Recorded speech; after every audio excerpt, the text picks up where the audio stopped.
abre aspas, na obra musical existe sempre uma zona de irrealidade que só pode ser apreendida através da mediação de obras assimiladas e de experiências vividas, com as quais não precisamos necessariamente identificar-nos, mas que apreendemos e observamos, quer dizer, amamos.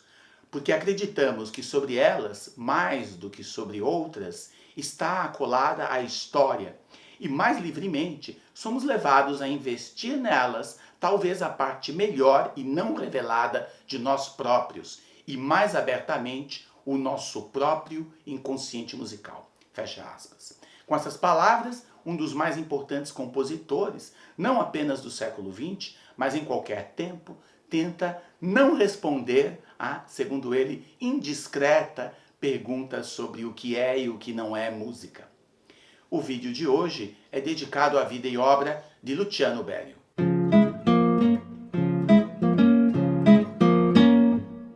Mas antes, não deixe de deixar o seu like, sugestões para novos vídeos e inscreva-se no canal. O seu incentivo é muito importante. Luciano Berio nasceu em 24 de outubro de 1925 em Oneglia, na Ligúria, no norte da Itália, no litoral, não muito longe da fronteira francesa, portanto de Mônaco e Nice.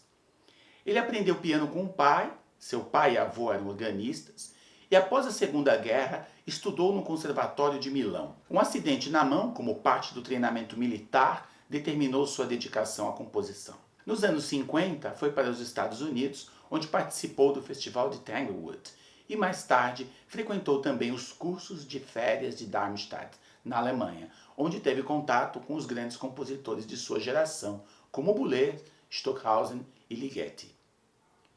Juntamente com o regente e compositor Bruno Maderna, fundou em 1955 o Studio di Fonologia Musicale em Milão, e nesse momento passou também a colaborar com o filósofo e semiólogo Umberto Eco, em estudos sobre a função onomatopaica da literatura contemporânea. Nesse contexto, produziu uma das mais notáveis obras eletroacústicas de sua geração.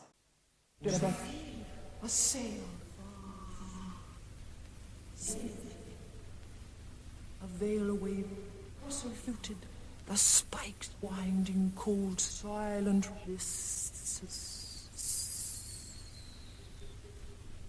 I feel so lonely. Bronze com ouro ouviram os ferrocastos, aço ferritinindo, impertinentes, tinentes, taliscas taliscando, taliscas da polegúnia crostuda, taliscas, hórrido, e ouro enrubesceu mais.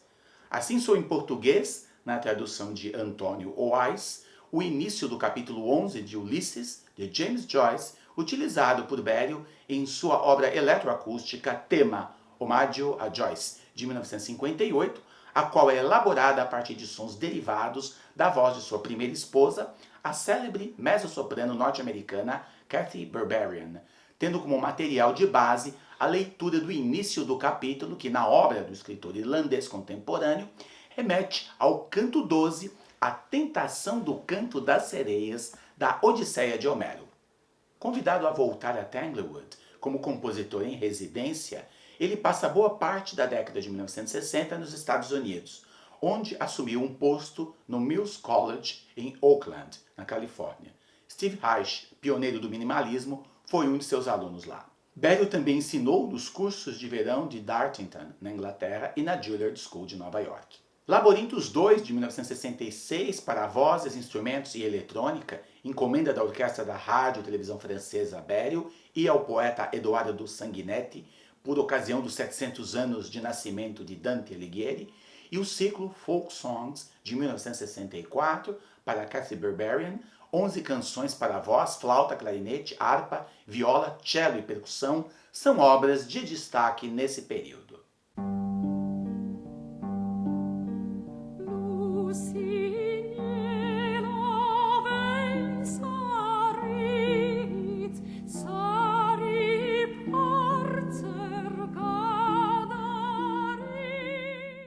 talvez uma das mais ambiciosas e bem-sucedidas obras de toda a década de 1960 seja a Sinfonia de Luciano Berio para 8 vozes amplificadas, 2 sopranos, 2 contraltos, 2 tenores e 2 barítonos e grande orquestra. Comissão escrita em celebração aos 125 anos da Orquestra Filarmônica de Nova York. Estreada em 10 de outubro de 1968, em 4 movimentos, já que o 5º movimento seria adicionado apenas no ano seguinte, com o grupo vocal The Swingle Singers e regência de Luciano Berio, à frente da própria Filarmônica de Nova York, ela é dedicada ao compositor e regente Leonard Bernstein. No primeiro movimento, o texto utiliza trechos de O Cru e o Cozido, de 1964, primeiro volume das mitológicas de Claude Lévi-Strauss. A narração do primeiro barítono, sempre interrompida, é de um mito bororo do Mato Grosso, no Brasil, que inicia a partir da narração de um incesto. Após o toque inicial do gongo, as 8 vozes formam um famoso acorde com as notas Ré, Lá, Dó, Mi bemol, Fá sustenido, Si bemol, Dó sustenido e Mi. O segundo movimento é O King, um revezamento de elementos fonéticos que conduzem ao nome do mártir afro-americano Martin Luther King, assassinado 6 meses antes da estreia da obra, que usa a série Fá, Lá, Si, Dó sustenido, Lá bemol, Si bemol e Ré. É um extraordinário blues pontilhista contemporâneo em homenagem ao grande líder. Com um movimento calmo e fluido, o terceiro movimento utiliza como base o terceiro movimento da Sinfonia número 2 de Gustav Mahler, de 1895, um scherzo em Dó menor. Tendo o movimento de Mahler a conduzir no fundo, Berio superpõe uma rede de citações musicais de Schönberg, Debussy, Ravel, Berlioz, Stravinsky, Richard Strauss, Bach, Alban Berg, Beethoven, Boulez, Anton Webern, Stockhausen e outros. O texto guia é o início de O Inominável, de Samuel Beckett, de 1949, publicado em inglês em 1958, terceiro romance de sua trilogia do pós-guerra. As perguntas Where now? Who now? When now? Onde agora? Quando agora? Quem agora? Desaguam na sempre recorrente frase Keep going, going on, call that going, call that on.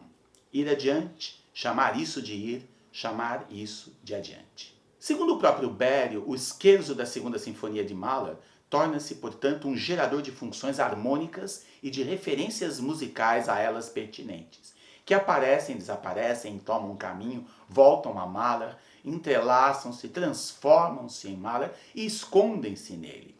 As referências a Bach, Brahms, Boulez, Berlioz, Schoenberg, Stravinsky, Strauss, Stockhausen, etc., são também sinais que indicam qual é o país harmônico que estamos atravessando, semelhantes a marcadores de páginas, a bandeirinhas de cores diferentes, colocadas em pontos significativos de um mapa geográfico durante uma expedição cheia de surpresas. Para nós, um ponto culminante do movimento dá-se na referência à cena do afogamento, cena 4 do ato 3 da ópera Wozzeck, de Alban Berg, onde a justaposição aparentemente caótica de tudo, Mahler, Berg, o texto de Beckett, começa a produzir um sentido inesperado, uma conversa improvável entre sons, palavras e frases diversas. Há também comentários metalinguísticos sobre o próprio concerto. No final, conforme especificado pela partitura, o narrador apresenta os colegas cantores e agradece ao maestro, antes de mencionar outra obra que será apresentada no mesmo programa.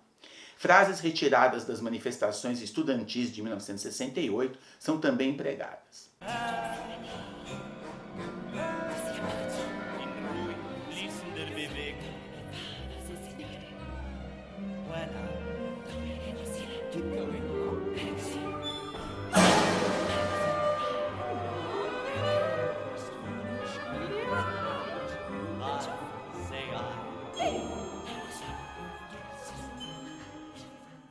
O quarto movimento une Mahler e Lévi-Strauss, com as primeiras duas notas e as primeiras duas palavras do quarto movimento da própria Sinfonia número 2 de Mahler, traduzidas em francês. E, enfim, o quinto movimento resgata as quatro partes anteriores, o que inclui a retomada da inconclusa narração do mito no primeiro movimento. Ainda sobre a Sinfonia de Berio, cabe mencionar que na década que se encerrou, ela foi apresentada pela OSESP, no ano de 2013, com o próprio grupo vocal Swingle Singers e regência de Mary Alsop, não só em São Paulo e no Festival de Inverno de Campos do Jordão, mas também no Royal Festival Hall em Londres, em programa contido em uma série concebida a partir do livro O Resto é Ruído, de Alex Ross. Berio voltou à Itália em 1972. Entre 1974 e 1980, foi diretor da divisão eletroacústica do IRCAM, o Instituto de Pesquisa e Coordenação Acústica Música,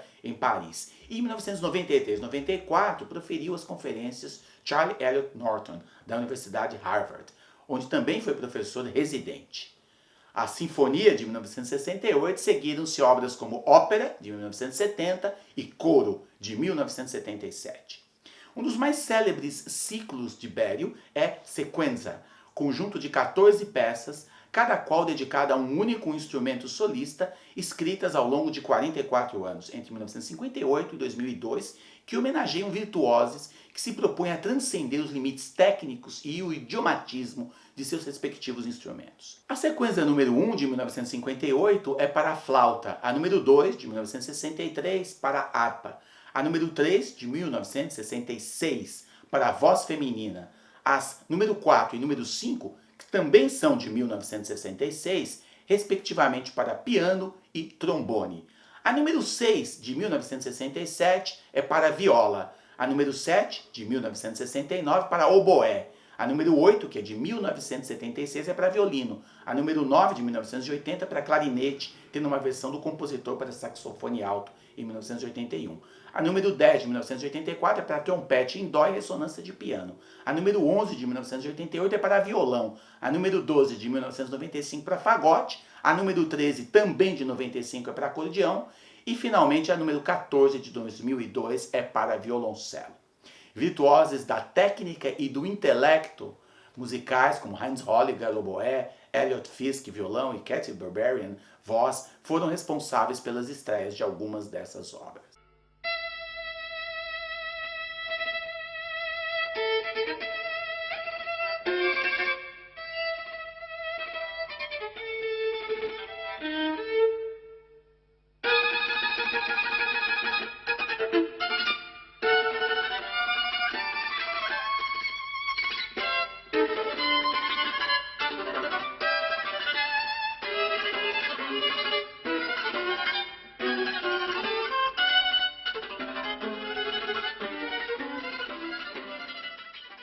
Sobre o ensino de composição, Berio, que trabalhou com tantos jovens em diferentes momentos, instituições e países, afirmou que, abre aspas, por incrível que pareça, as bases são, em primeiro lugar, o contraponto e, em segundo lugar, a análise. Não sou um saudosista do contraponto, mas ainda não conheço outro meio que permita ao jovem exercitar de maneira sistemática sua capacidade de relacionar o cérebro com o ouvido. Quando um jovem consegue escrever em meio dia e sem piano uma fuga a 4 ou 5 vozes, pode ter a certeza de que será pelo menos um bom artesão.